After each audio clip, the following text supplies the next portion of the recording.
Well, hello there. Hey, Welcome to Twig, Vlad. You've made it. good to be here. Yes, yes. Thanks for having me. Mr. Important himself in the hot seat today. So we'll be answering some of community's questions, but of course this is this week in Gwent, although it's on Thursday instead of Friday because we have some holiday celebration stuff happening tomorrow. So me and Vlad will be attending those. We will get into for how long we've known each other because I think it's been like what 4 or 5 years, probably For five, years, yeah. 4 or 5 years. So we'll talk Yeah. about that. We'll talk about your new role. We'll talk about how it is to work on your favorite card game and being the boss of your favorite card game, which is awesome. It's something that you mentioned in the stream you did with Jason, which kind of really like stuck with me. Mhm. And yeah, but first we'll go through the standard stuff, which is of course Mhm. red news, community news, and memes, of course, because we love memes here on Twig. So Yeah. without further ado, red news. Most important thing I think on the board is for sure that Witcher Netflix season 2 happening tomorrow. So starting tomorrow, you can watch it. But we started celebrating early because we have Geralt's combo offer, and we also have Geralt's sword inspired by the series itself. So you can get Also these two known as the things. smiley Yes, sword. the happy sword. Happy sword. Yeah. Yeah, you can totally get these two things. As you can see, I took the screenshot from the game. I already owned the sword. I had Geralt, so it's a nice combo. And for those who are wondering, like Vlad said, journeys are making a comeback. So Mhm. in May, you will be able to jump back on the Geralt journey. But of course, if you claim the sword today, you will have it when you start that journey. So when you unlock Geralt. So easy clap. So Geralt, claim it. It doesn't cost anything. It's 0 MP Exactly. from your account. So highly encourage you guys to get that. 100% discount. Yes, 100% discount. Well said. And yeah, we've been counting down to the launch of season 2. I know I'll be watching. Vlad, you probably also will be watching for Oh sure. yeah. So those are the things. But also what we had this week connected to Gwent itself is the hotfix, which came out 9.6.1. What came with it is small changes that you can check when you go to the website, or if you go through Twitter, you hit the link and you're there. Plus, I think we also fix, at least for some of you, the fact that you can get the card back for watching World Masters Season 3. For some accounts, I know it's not maybe working properly, but we are investigating that currently. So we're in full investigation mode right now. Yeah, apologies for this delay. Like ideally, Twitch drops should be dropping immediately the moment you're fulfill the condition for getting them. I know it was a bit painful to wait for it, but hopefully the card back itself makes you happy. So those who get it already, wear it with pride in your matches. Show that you were watching Gwent Masters this season. Make your opponents envy you. Exactly, exactly. Go for it because it's a beautiful card pack and it nicely sums up the seasons we had in Gwent that were connected to esports and the esports bundles that we had this year. So for sure, check that out. Moving on to community news. There's a couple. Wait, that's memes actually. Community news. So one drawing of Vivienne, which I like a lot. I know I've noticed that Vivienne is one of those characters that gets drawn a lot of times, and I'm not surprised because her story is very cool. The quest is awesome, so Such a cool character. highly encourage you guys to check out Blood and Wine if you haven't yet, and if you haven't played The Witcher 3, check that out, of course. We also have Gwent Trivia Season 2 Episode 2. It's going to be me and Ryan and Flake and Zuby. Zuby, as you guys know, is the title, the person to beat. So he holds the title of the best Gwent Trivia person. So me and Ryan are coming in and trying to take that away. Fantastic. Yes, I can probably do better in the drawing part because I've been practicing, but we'll see about the trivia part because he knows Gwent super well. Apart from that, we had the player rates and win rates for season of Mahakam, so the November season, posted by Ryan. It's on Twitter, not on Twitter. He probably posted also on his Twitter, but it's on forums and it's also on Reddit, so check that out. And someone made a very OP Gwent card about his dog, Leo. So Leo, the fat cow, barks at a frog and chops on some grass. So yeah. 15 power melee card, highly synergistic, old school Gwent. Yeah, I like throwbacks for sure. But stats feel appropriate for Gwent minigame from The Witcher 3. I'm not sure if it's going to be even OP there. Yeah, I think it's fairly playable. Yeah. Good balancing. Exactly. And then for the memes, playing against vampires be like, call an ambulance, but not for me. Skellige strikes back, and then every time we have a toxic new meta. Although I feel like the new meta is not toxic, but this is from 5 days ago, so maybe that was the sentiment. Then we have lockdown. And I kind of feel that like lockdown is always a thing whenever a new meta emerges and people don't know what to play. They steer towards lockdown, right? Can't really say from my personal experience that it's the case. I was playing after 9.6 quite a lot. So far, no lockdown opponents, but maybe I'm either lucky or unlucky not to face them. Yeah. Also something that I haven't seen, but maybe it's a thing that is relevant for some other players. All right, so that's the news part of Twig.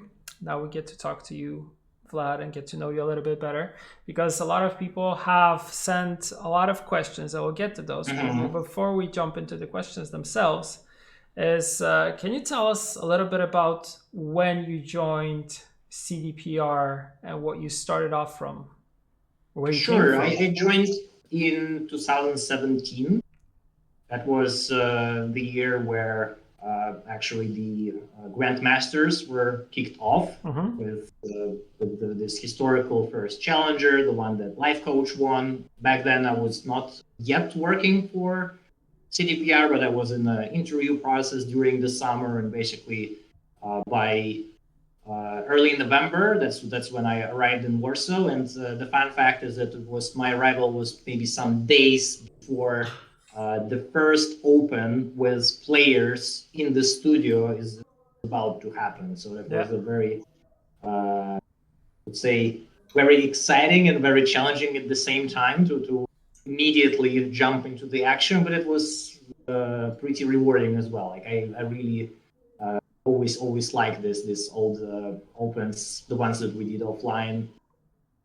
Yeah, so you jumped to help us out with all the esports related stuff. Because for us, it was something totally new, and you came from Riot Games, if I remember correctly. Yeah, that's correct. And you had a lot of experience under your belt, and you kind of help us shape everything which was esports. I remember we changed a lot of things when it comes to how crown points were being distributed, how the whole circuit, how it's run to this day, has been kind of still your changing brainchild. Things, though. Yeah, it's been where we haven't finished, right? And I'm still contributing despite now having other / more responsibilities. Like sports is still in my orbit, so I'm still involved into some things. And very soon, actually, one update, we're going to post the article with the overview of changes for the next season. I know especially competitive players are waiting very intensely for to know more about next year and what are the format changes. So this is coming soon. Exactly. Like Vlad mentioned, we'll be soon sharing with you all the details about season 4. Yeah, it's our 4th season, so you've been with us since the early beginning.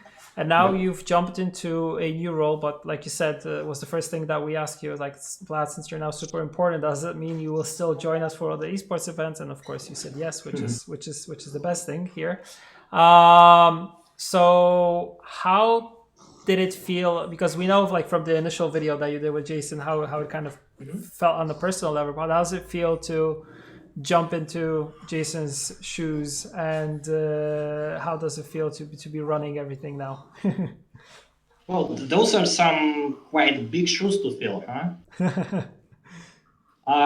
Well, the thing which was mentioned on the roadmap stream that it's a new announcement for the community, but in reality, it didn't happen last week or in the beginning of the month. I was already in the transition role for some time, so good thing is that as stressful when you have the opportunity to slowly but steady getting getting familiar with things and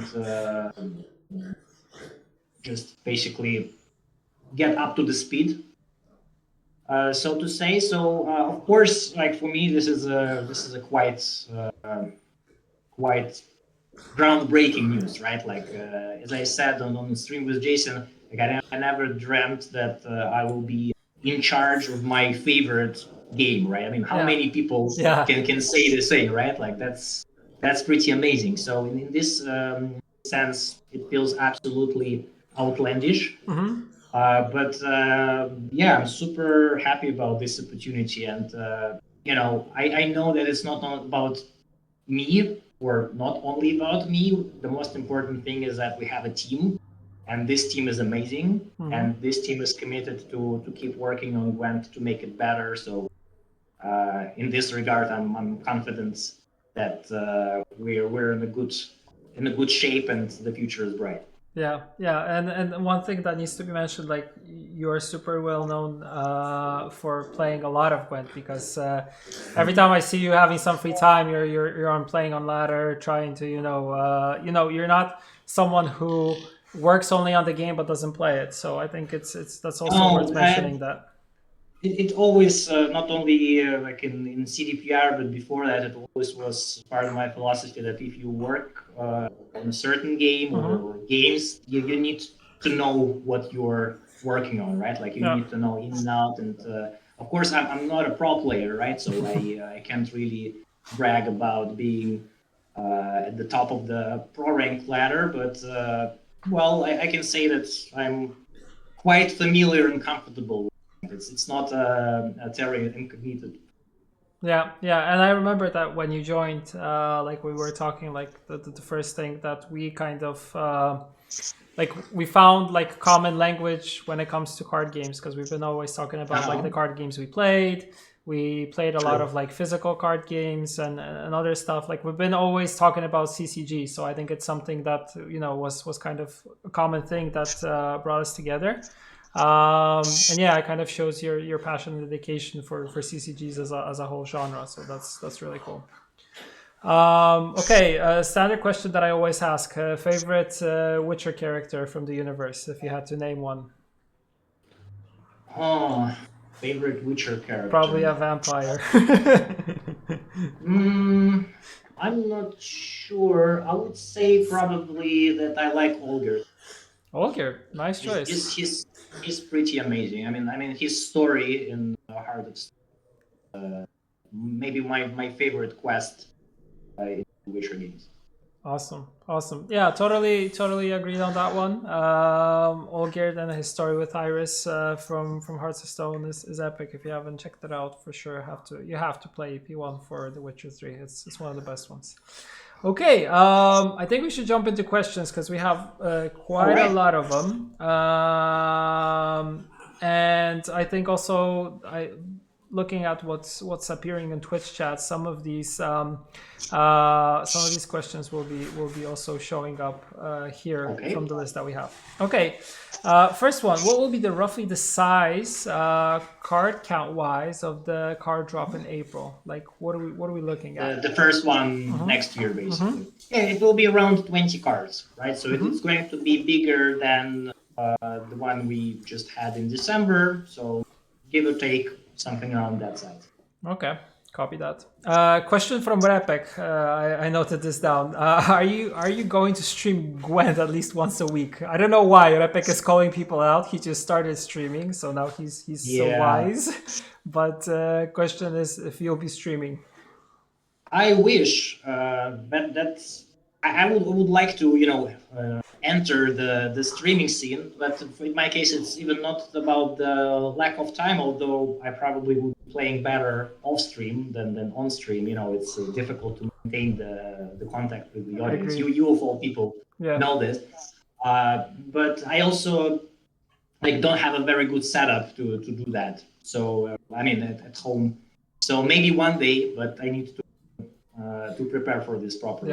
Yeah, you're an important family man also with kids in the house. I know that's also hard when it comes to managing everything and finding time for it. So it might be a bit tricky. That's true. Totally understand that. Okay, question that we kind of touched upon, but maybe we can add something more. How did you feel when you learned that you'll be Gwent's game director? What was the initial feeling?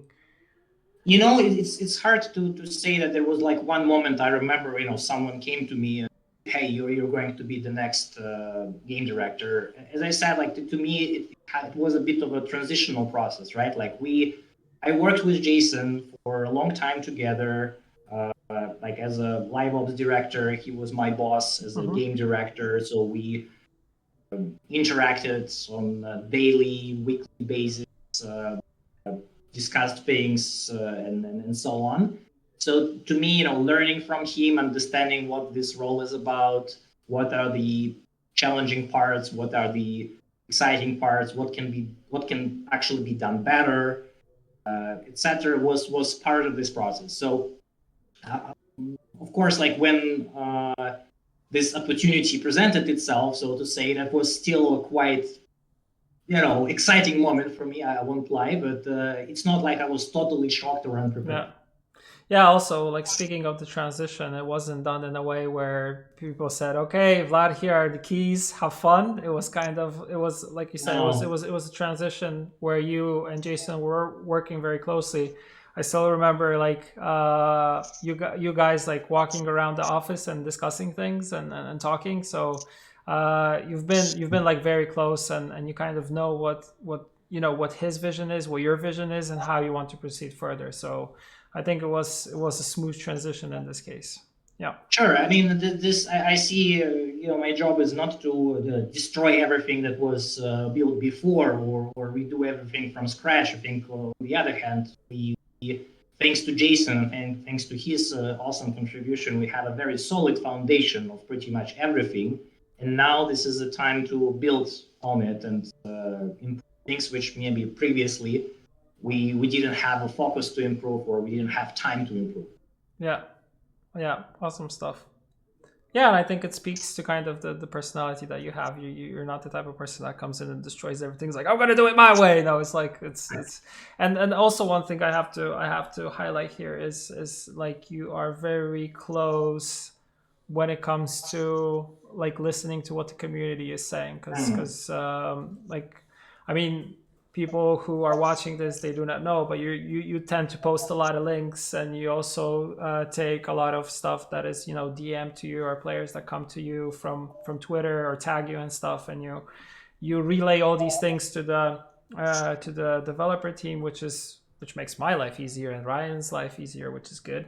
But you are kind of, communicating with the community openly, which Jason was also doing. So it also is something that I think we should only, keep doing this. And I want to keep doing this. It's not always easy.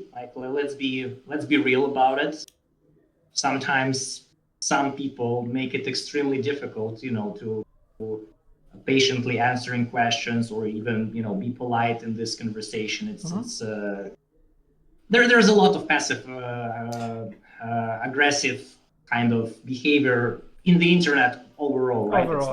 It's not something unique to Gwent or to Gwent Reddit or anything like that.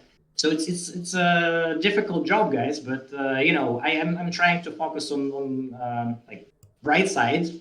There are people in the community who are not assholes, and they deserve answers, right? So that I'm working for them. I'm not working for this other part.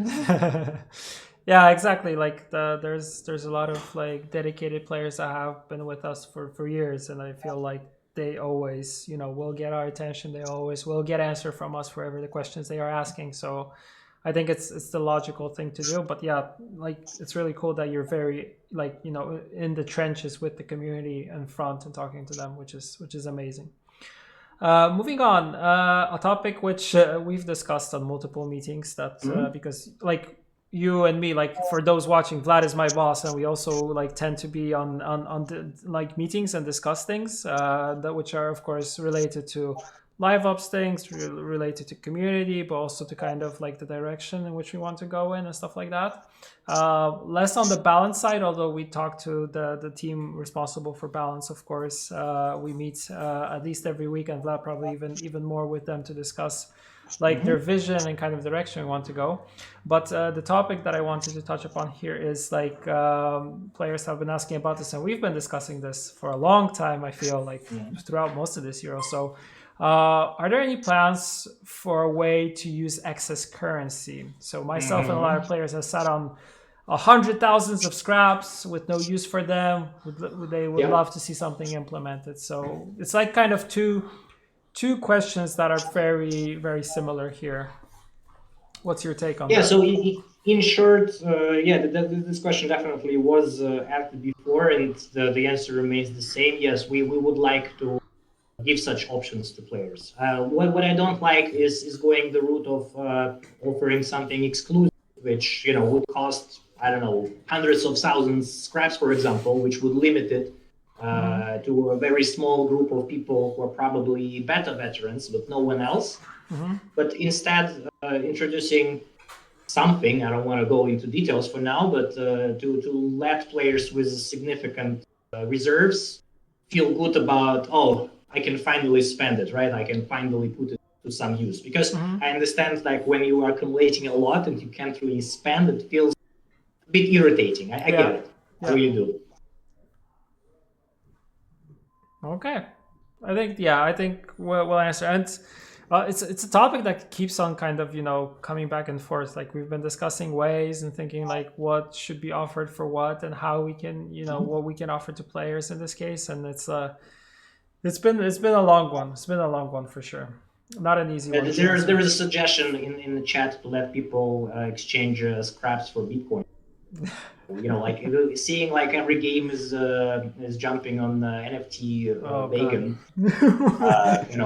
Don't give us ideas, guys. Yeah, please. No, please, let's not get into NFTs.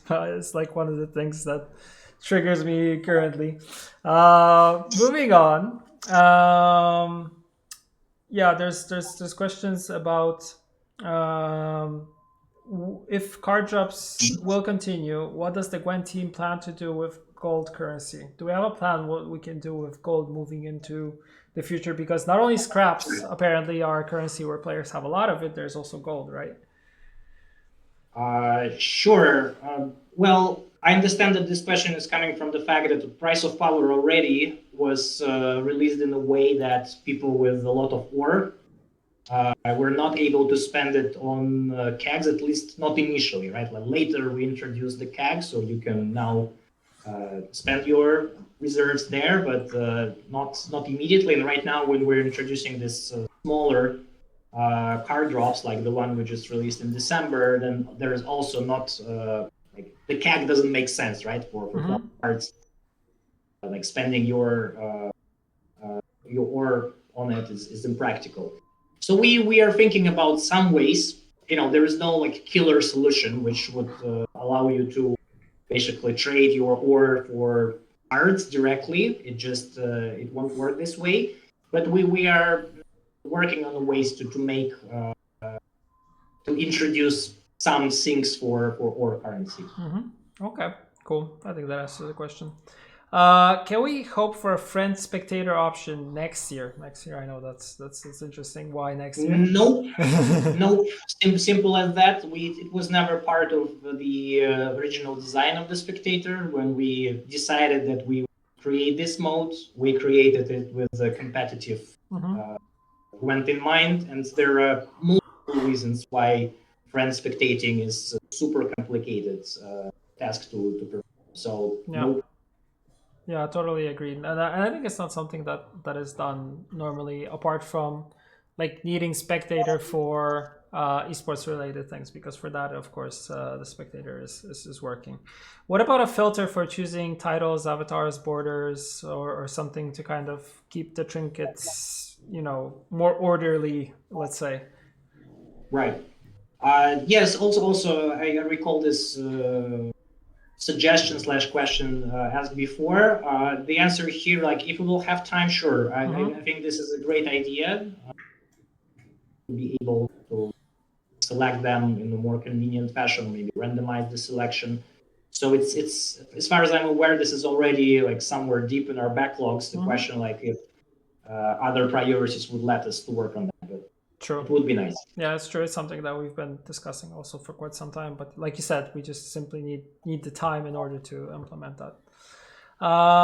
Okay, can we expect bigger patch notes with more changes in the coming year? What's your take on that? I know it's more balance related because I think though that's the number thing that this user is interested in. But right, it's almost tempting to interpret this question as like, should we just put more words into the patch notes? But I guess that probably the person who asked this meant more like, changes. can we have more changes, right? So like address more cards with the updates. In general, yes. Like it's not like there is a artificial limit where we're set up for ourselves when it comes to how big should be this regular monthly updates, balance changes. However, like I feel that there is a logical limit somewhere, because if we will go too wide with this, like we'll try to fix over 1,000 cards at once, we obviously will fail, right? Like I think it's better if we will focus on meaningful changes, on changes that would bring some positive impact to the meta, rather than just do it for numbers' sake. So, you guys will be happy that, oh my God, patch notes are really long this time. It's supposed to be good.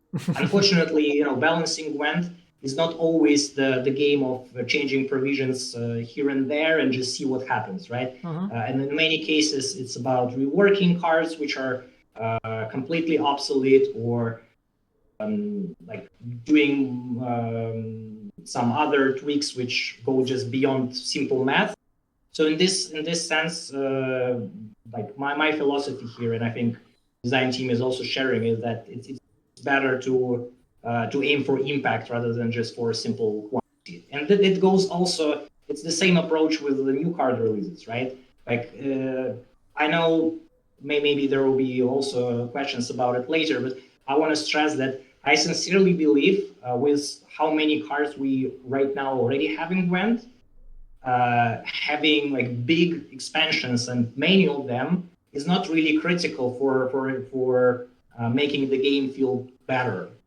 Like sure, everybody likes new shiny stuff, myself included, but it's not really about just printing more cards and flooding them into the game. It's actually refining what we have by making this surgical inclusions to the game to improve it. That's how I see it. Exactly. Well said. Moving on, what is kind of connected to this work? What's the thought process when it comes to deciding which cards to buff or which cards need kind of addressing? Well, there's a, let's say that there is a common understanding between myself and design team regarding what archetypes we would consider not working as intended, or just being powerful enough, not to the modern power level, obsolete, etc., etc. So there is no particular order in which we're saying, okay, like we should, apart from some fan theories, I wasn't the person, coming to the designer and say, hey guys, first thing we should do buff vampires. That would be a cool storyline if that would be the case, but in reality, no, they kind of came up with this understanding that vampires, it's about time to make them relevant, which I'm personally super psyched. I play in this deck exclusively starting 9.6 and saying this is a Nilbert main. But it's one example in which design team actually follows the game, and they analyzing the data, they analyzing the player sentiment. Regularly you can see in the community this posts about like, please rework this archetype, please rework that archetype, and we always comparing the data with this feedback that we have. plus our own impressions, of course, as players, as gamers as well. And the truth is somewhere in the middle of it all. I'm not saying that only data is true or only community is always right. Like it's very far from truth. And of course, like subjectively, we also making mistakes and we also have our own biases. So only combining all three sources, only then we can probably approach to the truth. Maybe not even reach it, but getting close to it. Exactly. Yeah. Well put. Also, question from the same player. Totally has to be a Scoia'tael fan, which I totally get. Will Harmony or Dwarves get meaningful buffs like soon TM? Well, Dwarves. I don't know about soon TM, but I would say it should be definitely on the list of the archetype that is missing something, right? Like I guess it's not only about being not competitive in the sense of players not bringing it to the tournaments. It's like overall, I think struggling, kind of similar to the struggle of vampires before the latest wave of. Yeah, agreed. Okay, moving on to a lighter topic. Which card will Flake be voicing in 2022? Flake told me in his Flake Miri podcast, where I was the Miri part of the Flake, that he would like to do some voice acting. Are there any opportunities for Flake to voice a card? I mean, he was lobbying for us supporting plant archetypes. I think we can find something for him to voice there. I don't know if he can do plant noises. Yeah, plant noises. I think if he don't know how to do it, it's time to learn. Yes, Flake, if you're watching, remember, insert plant noises and you're good. You're good to go. Moving back to card drop related stuff, how happy are you with the December card drop this year? And they're all, probably not only December, but also the whole like price of power, right? Right. Okay, the two different things, right? With December drop, pretty happy both subjectively and objectively. When it comes to price of power, not so much. I think we had the idea, we tested it regarding like how it would feel to release these expansions, which are part of the bigger theme, bigger set every 2 months. And I think in one of our previous streams, the one that we did in the studio together, like I was already admitting that not everything went according to the plan, right? Like I think there are some examples in which we had basically to follow the initial plan with adding more cards to the archetype, which otherwise, in other meta, in another release strategy, would be treated differently. So with price of power, it's a bit of a mixed bag of emotions from me. Like some things were pretty cool. I really like about the return of spies in Nilgard, right? I really like about return of hand buff. Exactly. Also, maybe not nailed it, but seeing this very old, like beta old almost, strategy coming back to life with some additions was pretty cool. Yeah. I don't know about you guys, but I was pretty excited to see these cards, which were gathering dust for a long time, once again in the map. Yeah, totally agreed. I really enjoy like more the fact that we have these card drops that featured art that we had, like you said, that was just gathering dust, but also some new art with the new Milva look for sure. And yeah, of course, I know Milva's talk of the town, but I also like that movement is back on the menu.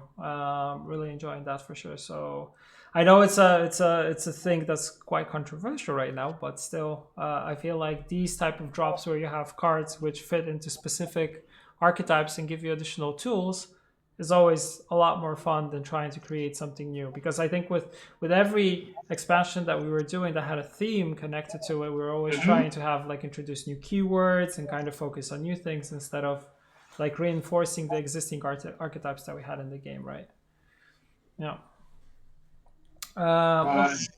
Yeah, absolutely true. And as I was saying before, like there was a time where it was absolutely crucial to introduce new keywords, new ways to play, new tribals, to affect the meta through this expansion. And right now, I feel like with so much stuff we already have in the game, and not all of the stuff is working, there's definitely an opportunity there to for us to go back and fix stuff. Yeah. When it comes to balance updates, can we expect a balance update in January or not due to the holidays? Yes. So January is going to be like a normal month for when it comes to the updates, right? So we're going to have a balance balance update as usual. Exactly. Also, on a lighter note, why isn't Ryan Godric a card yet? That's a good question. Actually, I'm wondering also, like, what do you think, like where he should fit? So we kind of figure out the Flake case, but what about Ryan? How do you see him? It's a good question. He likes an R. I would make him like a knight in an R or something like that, probably. In shining armor? Yeah, kind of like that, because he's a very good person. Like, he could be someone who supports others maybe in some way, or like a healer or something like that. I would totally see him in that. Yeah. Especially wrote that Ryan should be a shady syndicate character. Well, maybe he knows something we don't know about, Ryan. Well, that's that. I don't see him as being like a negative person. But of course, you have your card. You have the Mage Assassin, which has one of the coolest cards for sure. There's actually a question, which is not exactly after this one, but the second one after one I just asked. Is that Walter Veritas in the bathtub on your card art? I don't think it was the intention, but I kind of get where you're coming from with the assumption. I'm the person who submitted this question, but I am not a usurper, so this guy is just taking a break. Yeah. Chilling, taking a bath, splish splash, taking a bath with a rubber duck. Exactly. Nothing to see here. Everything is fine. Moving on, now touching a little bit on the esports side. What's with the decision from going from 4 opens to 3? Is there's like a financial reason or any other reason for this? Sure. Yeah, the reason to explain it is rather simple if you think about it. Like, why we are having tournaments to begin with, right? Like, do we have them just because everybody does tournaments in card games? Is there any specific reason or pattern for having them in certain moments of the year in certain time? And one disclaimer here, we were not always very conscious about this, and like back in the days during the beta, during the first season, like our schedule of tournaments wasn't really following our releases in any way. It was just to be there. And right now, the strategy that I'm following here is that every single tournament should hype something up, something important. So in this case, our Opens and also World Masters are interconnected, and they're preempting the card releases of the next year. So this ways, also, I would say that the meta can be broke down in like very clear I guess you can call them splits or seasons or sub-seasons during the big competitive season. So every period of when meta is defined by the latest card drop introduced is kind of leading to the Open or World Masters at the very end to kind of like the final exam. Okay. So in this sense, like we have 3 Opens and not 4 because it makes sense next year to have 3 and not 4. Simple as that. Okay. Yeah, I think that totally answers the question. I get it. I hope everybody else watching also. There is a I see the comment in chat. Tournaments shouldn't be your PR platforms, but for people to actually compete and maybe support their living. No, that's wrong. It's not why we're doing tournaments. But you guys are also free to do your own circuits. Like if you feel that our like responsibility here, or like the game should have the competitive scene for the sake of having competitive scene, well, you can organize one. Like I'm not holding you back here. Yeah, exactly. Community tournaments are a thing, but people think that it is on us in order to organize tournaments or a tournament circuit that will be pretty much us supporting like esports pros and for them to have a living, which is something that is totally different. Like I think you have a misconception of understanding how esports actually work, because esports in a way, it's also something that I think we talked a lot about, is kind of show you if there's an esports circuit around a title, that means that it's live and interesting and cool, and it's competitive enough that people want to play it, but it's not the basis of the whole game, right? Yeah. Exactly. Okay, are you related to Detlef or any other vampire? Let's get this out of the way. Not as far as I'm aware. Cool. Because you always had Vlad, not a vampire, so easy. I think that's why the question came. Okay, a question which has been also appearing on Twitch chat throughout this interview. When will Northern Realms get a Triss card? I don't know. Good question. I don't know. But we are aware of the rent-free guy, right? And his yeah, totally. Well, We've been talking it about didn't this. go unnoticed. Let's keep it that way. But when it comes to Trace cards or Yennefer cards, like I think I saw this question somewhere, like why you're not giving them Regius treatment, right? So like why you're not turning this images which were created for them, for journeys, into cards. Mm-hmm. Actually, why not? I mean, it of course should make sense from our precise plans on the release, but also I think what we did with Alzur, Madoc, Sunset Wanderers was pretty cool. So if there will be opportunity for any kind of standalone releases as well, why shouldn't we do that? Right?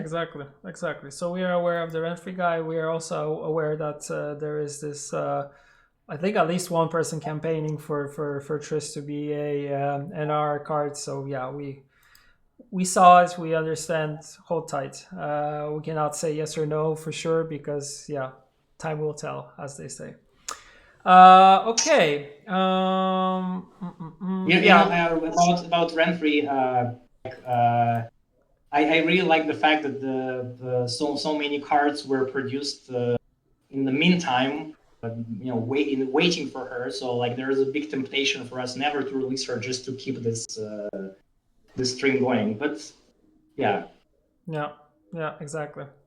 Can you give us a hint about the next older archetype that is under your radar, at least? Is there anything that... Not sure if I should. I know about the things which we're planning to address in the next update, but we will have a. Are we going to have a video for this? Yes, we will have a video with Jean. Okay, so sure. let's leave it like this whole exclusive kind of announcement. World premiere. So, no leaks for now, but like we can go deeper there with explanation of what we are targeting there. Okay. So we have something in store, so at least you know that. So yeah, sit tight. Probably after the winter holidays, we'll come back to you with a video where we go into details of what the next update will have and which changes you can expect to see there. As the new director, how long do you think Gwent can survive or be further developed based on statistics, money it makes, and so on? So how do you see the future of Gwent? Also, based on the position of stars in the night sky, I predict Gwent to exist for years to come. Okay. But seriously, to answer this question, like for how long any game can be successful, and for how long any game can like stay afloat and engage with players and people, I think the answer is always the same. Like as long as players are playing it, right? So it's often than not, I see the whole conversation about games or about Gwent in particular. For how long developers are going to put resources or are going to support the game. Like in reality, these both things are connected, right? Like as long as you guys are playing, enjoying it, and you're engaging with the game, it gives more reasons for company, for developers putting more resources and more focus into it, and the other way around. So I'm not saying it's fully like on you guys, but you have a very big saying in how long Gwent should stay around, right? So that's to me maybe one not so obvious answer to this question. Yeah, it's not about us, it's about you guys. So easy. As long as you're playing it, as long as you're supporting us, we'll be here to stay. It's easy as that. What about a question about Mill? Will Mill ever get reworked as an archetype? I know it's a balanced question, so we can drop it. Which one? Will Mill get our Mill, meaning like Nilfgaard's Mill archetype? Will it get a rework? Mill, right? I'm actually curious. Like this question needs a bit more details. Like reworked into what exactly? Reworked into non-existence? I know like some people don't like Mill, but I feel it's already barely relevant, and it's kind of a hipster way to play Gwent. Personally, I like the fact that there are, let's say, alternative win conditions in game. Of course, like Mill is a bit of a toxic example because it feels pretty bad to play against powerful Mill deck.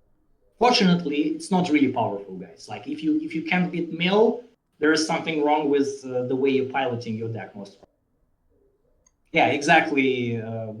That's like you can win with everything pretty much right now. Exactly. Maybe it should stay exactly this way. So it's not a lost cause completely, but it's not competitive. Yeah, I also don't feel like it's super competitive right now. So, but yeah, I feel like maybe some players just despise this type of archetype, and I get it because I think it's something that you see in a lot of card games. Like there's polar opposites when it comes to opinions, especially people hate unitless decks and stuff like that. So, I mean, it's a matter of preference, but maybe sometimes there are decks which like rub us the wrong way, and from that point on we become like, we hate this deck, it cannot ever come back, like no one should be playing this, let's delete it from existence. So yeah, I get it.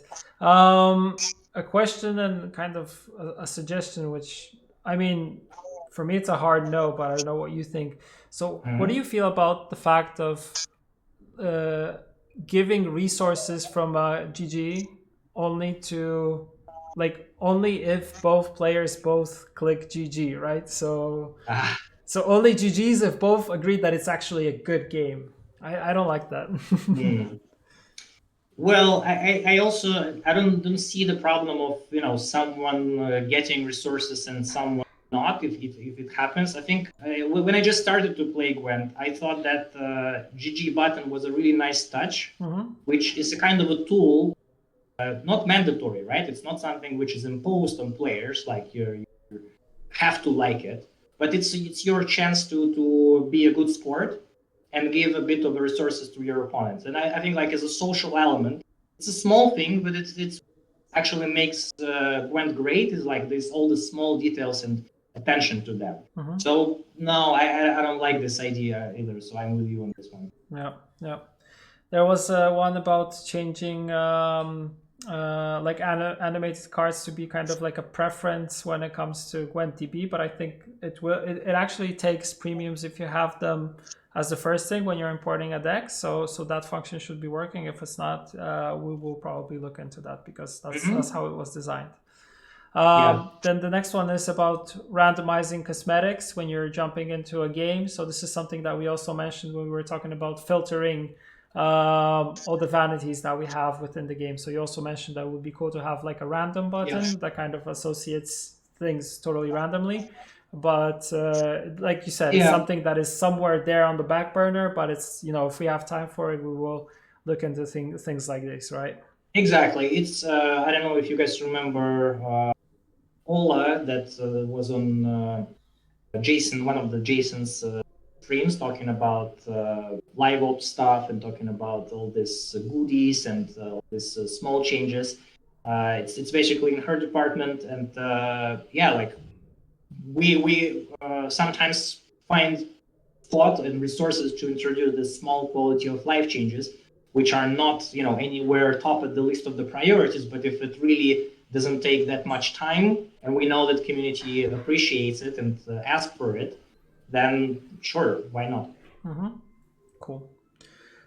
Did we ever think about giving players a mode which lets them customize the game aspects or the gameplay kind of, so you can make puzzles or different game modes before queuing into an opponent? Yeah, kind of like a Gwent editor type of deal. I personally think that would be pretty cool. Unfortunately, from technical side, I think it's rather complicated stuff. So like in general, this kind of projects, they take enormous effort and time, especially if they're not being prioritized from the very beginning, right? So like catching up with the technology and making it available on the fly can be very problematic. So no promises here, although this is yeah, I also agree. It's a pretty cool idea, but yeah, it's also something that would be kind of on top of the things that we feel like we should be doing. So not something that is a super number one priority. What about events in Gwent? Moving into New Year, will there be more events? Will they be more extensive? I already know we're doing the holiday event. You also, I think, wrote about it on Reddit. Sorry, I'm stealing your job here. Yeah, so there will be a winter event which is launching next week, if I remember correctly, and there's a trailer also being done for it. So we stick to our normal holidays, which is of course like Love event, which is the Salvin event, which is the winter event. Are there any plans to have any other events moving into next year?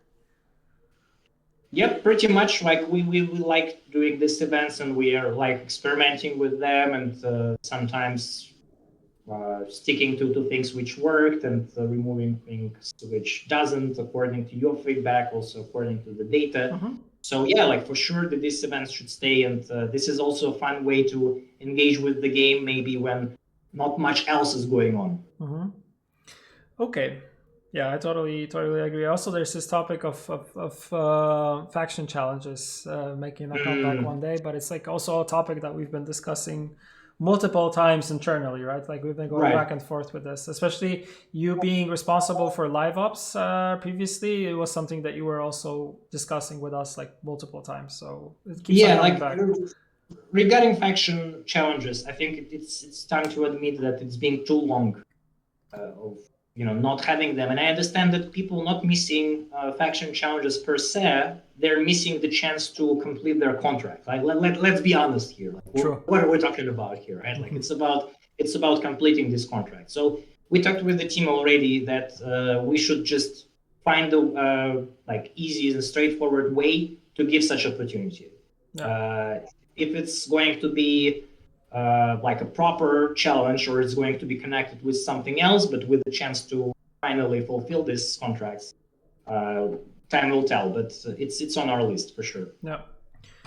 There was a suggestion here on Twitch to make an event on my birthday, but we probably won't make it for this year. But next year, January 21st, PAFCO event. That would be cool. Yeah, Vlad, looking at you. My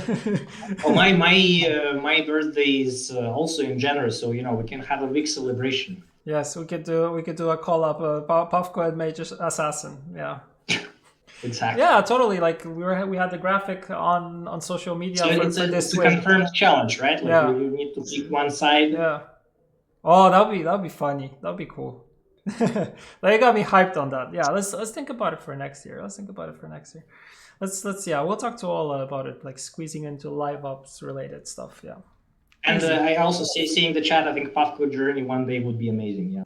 I think the character perfectly. I've been pitching this for such a long time. I've been pitching this, but yeah, hopefully we can get there. Like him as a 3D model in the game, perfect, totally. We can get him some nice, cool accessories, some fast running shoes or something like that. Maybe something that is kind of like a bicycle. Maybe not bicycle. Medieval one, fantasy bicycle. Fantasy bicycle. Maybe not bicycle shorts, because not everybody wants to see that. But yeah, something along those lines. Like we I've been pitching this idea for such a long time that maybe we'll make it a reality one day. Maybe. Now since Vlad is the big guy, we've known each other for, like Vlad mentioned, 4 years. So it's much easier to get things pushed through. Like totally. We got this. Moving on. How will you keep players interested for the next 4 months leading to the first cards release? Or will it be stagnant with minor adjustments when it comes to balance in between? Like, what's your plan here? So once again, this is the kind of question which I kind of want to turn the table. Like it's going to be boring and stagnant if you want it to be. Like it's not that hey guys, entertain yourself, but we will have monthly releases. We will have some live ops events during this time. Hope it's not a big spoiler as well. So some seasonal stuff. We're going to have various activities during this time. So if you feel that without new cards edition it's like non-redeemable and it's just plain bad, well then I'm afraid I can't help you. But otherwise, I'm certain we're going to be all right. Okay. Yeah, easy.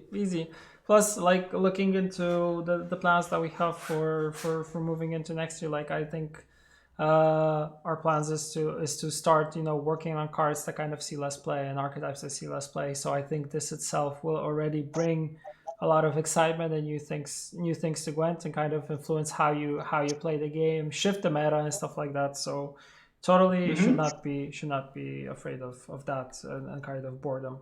Like we always try to have things happening in between. Like if you look at like Love event, for example, which is something that will happen probably in Feb. Like there's other things that we've been working on. So yeah, stay tuned. For also, the next original journey is going to start in this period of time. So I don't know if journey is your kind of thing. Then well, the answer is definitely you should be excited about it.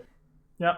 Especially that it's a new character, so it will, it gives you new fun things to play with, apart from, of course, the normal balance changes which we're planning. Will there be a golden necker next year? I don't know. This is a broad question. So moving into next year, into our future, do you see a golden necker somewhere there? The question is, I see like this golden shine on aura. the horizon. yes. So like something is coming from that direction. True that. And what will happen to draft mode? Will it be ever completed? This is actually a valid question. Yes, it's been a while. Also, it's like one of these projects which on paper was supposed to be completed faster, but in reality, it's kind of dragging on a bit. You can expect quite a significant update to draft actually in the January update. That's when we're planning to, let's say, bring it to the next level. But I also don't want to say that the January update is like the final destination, and from this point, like we would consider that our job there is done. Apart from it, we will continue to improve it, and so we will continue to listen to the feedback. Well, I'm really curious, like what would be the feedback after the next iteration of changes that are coming to draft. So we'll see about it. Yeah. So sit tight. Something is coming very soon, and yeah, like Vlad said, we want to hear your feedback after that. Like, what do you guys think about it? So it's coming. Big question, kind of passive aggressive. Why is Gwent not trying to conquer the market of all CCGs and start to be the main game on it? Like, what's up with that? Why? It's kind of like the question of why every game on Earth is not number one game. I mean, it's also depends on the perspective, right? Like.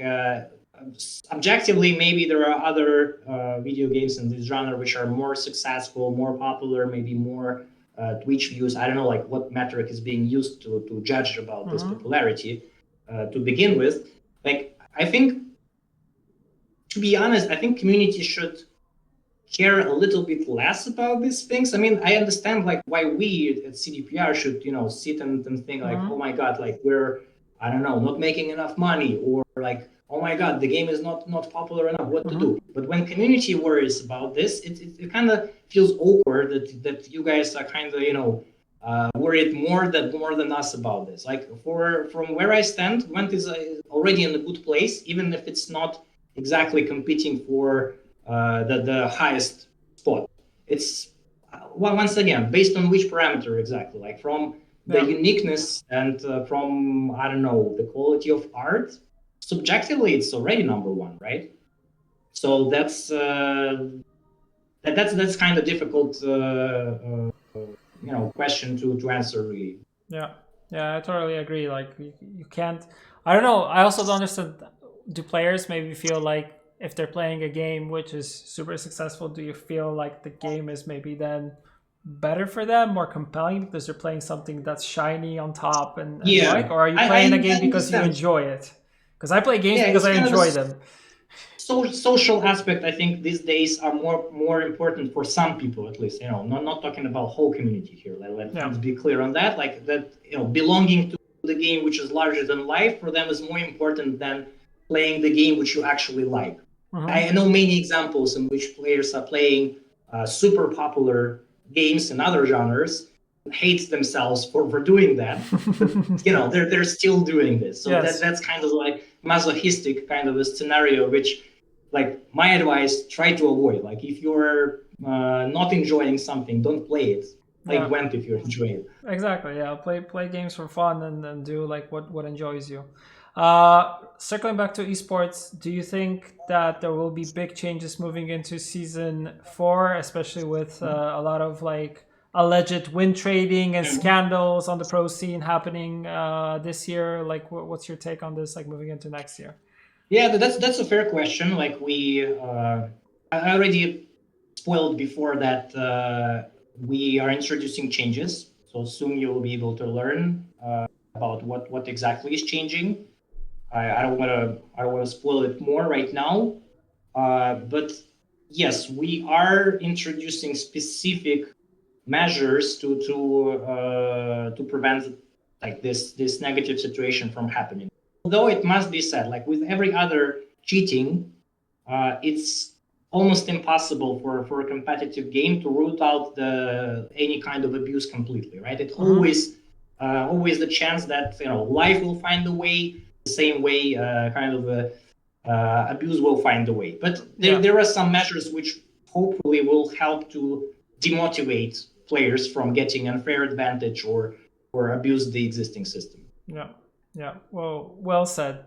Moving on, we have a question regarding advertising Gwent in mass media. Why are we not doing that, or we're doing it, or we're doing maybe not enough when it comes to advertising? What do you feel about that? I think it's kind of connected to the first question, like why you're not everywhere on every billboard and not super aggressive with the advertisement. Like the truth is, we like never stopped really advertising Gwent all these years. Like maybe okay, we were not spending absolutely crazy amounts of money on advertisement.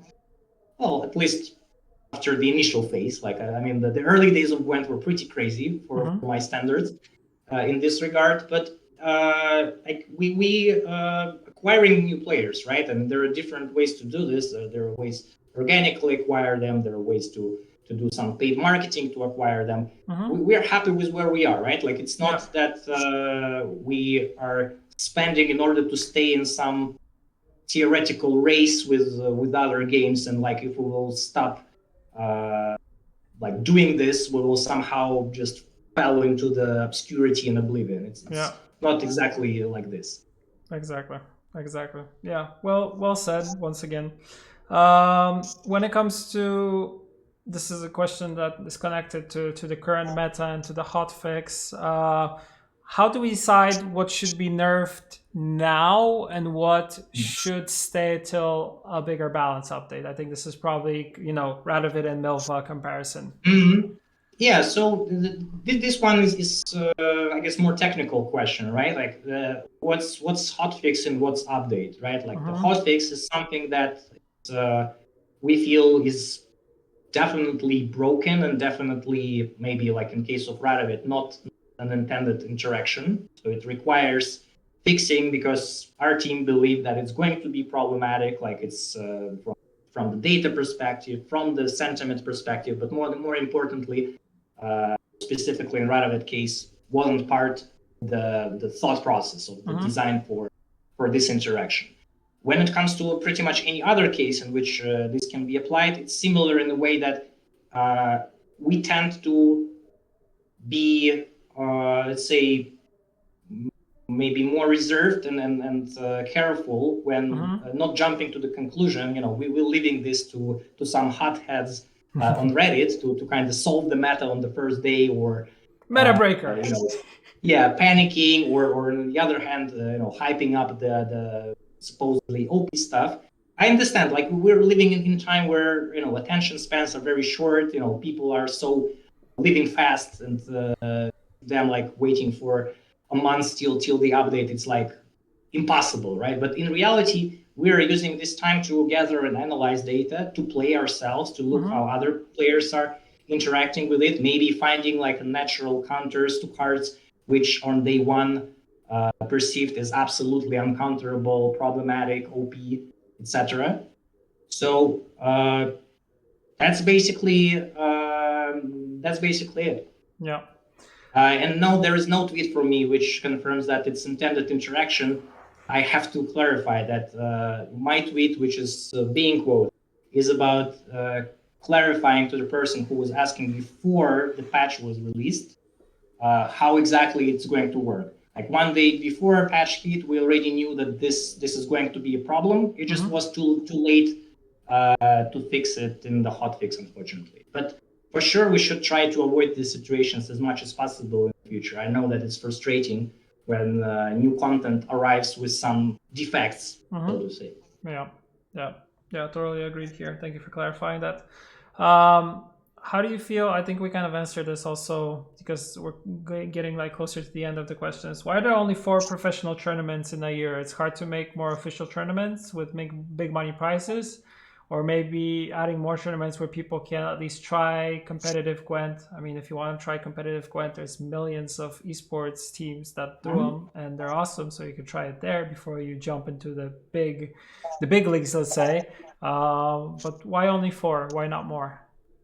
No, I feel I answered this question before, right? Like in the universe of like unlimited possibilities, we could also have unlimited number of tournaments. But in reality, like whenever we're doing something, it's always a good habit of asking ourselves why we're doing this, right? What we're planning to get out of it, like what's the goals of doing this, how we're going to measure success based on these goals. It's like really basic things, right? Of doing any kind of business or doing any kind of activity, any kind of work. So highly recommend to approach stuff from this angle, and then many things become more clear when you're trying to judge also how video games work, how video games companies operate. If you're trying, to put yourself in the shoes of the person who makes the decisions. Yeah. Totally. I totally get that, but maybe it's not something that everybody understands in that way. When it comes to Gwent and its future, how do you see the future? I know it's also like looking into the stars and stuff like that, but what do you want for Gwent moving forward? Like, what's your overall kind of big idea, let's say? I think we kind of spent some time on the roadmap stream with Jason talking about this. Like I sincerely believe that, well, talking about future, it's easy to limit the horizon from eternity to the period which easier to grasp, which is next year. And I think our priorities there is to make game more enjoyable, to give this second life to the cards and the whole archetypes, which are not seeing enough play, although they deserve to be relevant and already beloved by players already in the game. It's also the opportunity for us to improve on many things which were previously overlooked because we always were rushing also, right? Like that's the whole history of development is like you're trying to do more bigger, better, etc. Like sometimes it can be very liberating to slow things down a little bit, I not agree. the expense, hopefully, of players' engagement with the game, but in order to take a break, understand what's wrong, and focus on actually fixing this stuff instead of just bringing more stuff, which also will introduce more problems as a result. Yeah, yeah, and I totally get that, and kind of answers the last question which I had for you, which was kind of a player asking, like we said, it's hard for the Gwent team to make patches every 2 months and kind of introduce content every 2 months. And that doesn't give us enough time to come back and react and fix cards and adjust things which are not working properly. And the question was, is it hard to hire more qualified people? And I feel like you're missing here the point, because it's not the matter of the team growing and us having unlimited resources. You simply cannot do multiple things at one time when it comes to balancing your game, introducing content. And like Vlad mentioned, you need the time to kind of slow down and start adjusting things which are maybe not working 100%, and focusing on that. Like, we've been building since homecoming and making Gwent, and adding things and working on balance and introducing journeys and doing stuff. So we've been through a long journey, but we need to take things by one step instead of starting out and going full sprint into everything, right? I think there is just a kind of a golden rule. If the question starts or contains the keyword, is it really so hard? And then, some assumption follows, then the answer is yes, absolutely yes. It's like finding the proper people to work in a team is super hard. I'm not talking about like all the technicalities, but even everything about game development is hard. Let's put it this way. So if like you have this idea that something might be extremely easy and we're not doing it, please think twice, right? It's I think very, very natural thing for pretty much every individual or a company to do things which are easy, right, and which are bringing immediate results. And we're always looking for these things. We're always trying to identify where we can improve with let's say least cost possible. And by cost, I don't mean money necessarily. I mean time, resources, expertise, pretty much everything that needs to happen in order to improve stuff, right? So that's the never-ending story, never-ending battle, and there's nothing easy about it. Yeah, awesome. All right, we got through the questions. We've run quite long because it's 1 hour 16. Yeah, thank you for answering all these. I know some of them were very pressing or passive aggressive in some way, but I think it kind of comes with being the game director, that you get the hard questions at the beginning. I want to do it again. I don't know if we will do it in the same format. I really don't want to steal the spotlight from your future guests on Twig. It's really cool that you're doing this thing with the content creators now. So I'm really always looking forward to see more familiar and maybe less familiar eventually, if Twitter will finally vote.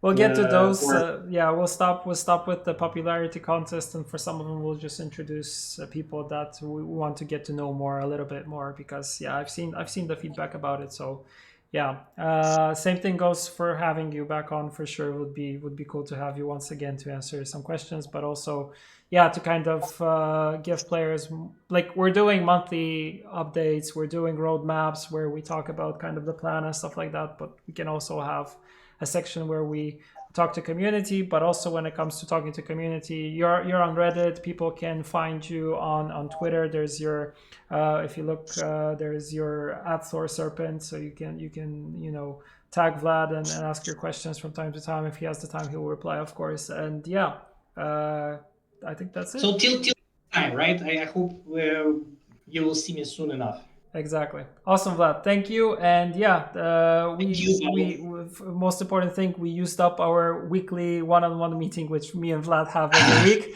For this, that means we don't need to have that one. So perfect timing. Thank you once again. And take care, everyone. And Vlad, have a good rest of the day. Take care. Bye, guys. Bye bye.